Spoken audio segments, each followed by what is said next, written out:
एक in swing yorker से तीनों की विकेटें इंशाल्लाह गिराऊंगा। तो मैं तो समझता हूँ कि कल इंशाल्लाह बड़ा एक लोगों को धमाका होगा। कल होगी, कल कौन एंजॉय करेगी कि असेंबलियां डिसॉल्व करें।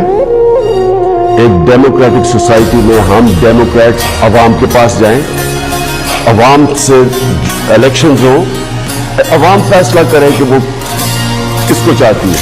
किसी गैर मुल्की ताकत को यह हक नहीं कि वो साजिश के तहत पाकिस्तान के अवाम की मुंतखब हुकूमत को गिराए।